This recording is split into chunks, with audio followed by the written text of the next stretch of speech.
Doctor Javed Iqbal صاحب کی طرف گفتگو کا آغاز بڑھاتے ہیں۔ ہمارے ناظرین کو ڈاکٹر صاحب یہ بتائیے گا کہ عصبیت کیا ہے؟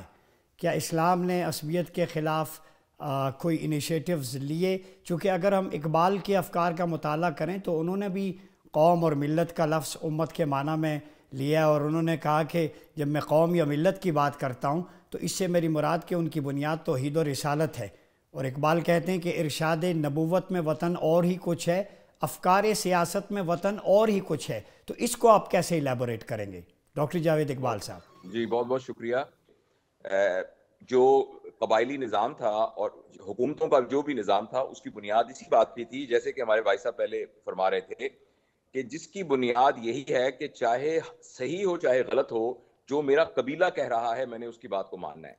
اسلام اس لحاظ سے ایک سیاسی انقلاب ہے کہ اس میں اسلام میں کسی بھی سلطنت کی اور کوئی بھی احکامات، ان کی بنیاد خدا تعالیٰ کی طرف سے وحی کا دیا ہوا علم ہے، جس کے مطابق کوئی بھی معاشرہ جو کہ اسلام کے تحت عمل میں آئے گا وہ حق کے ساتھ ہوگا۔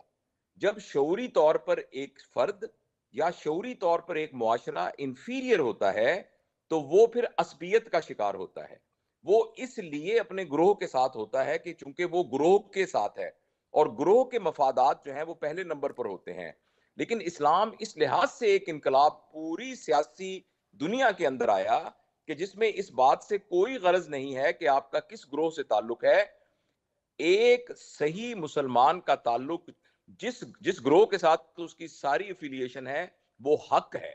لہٰذا اگر ایک مسلمان حق پر ہوگا تو وہ اس کے لیے لڑیں گے، اور اگر ایک کسی اور کا حق مسلمان چھین رہا ہوگا تو وہ اس کے لیے لڑیں گے۔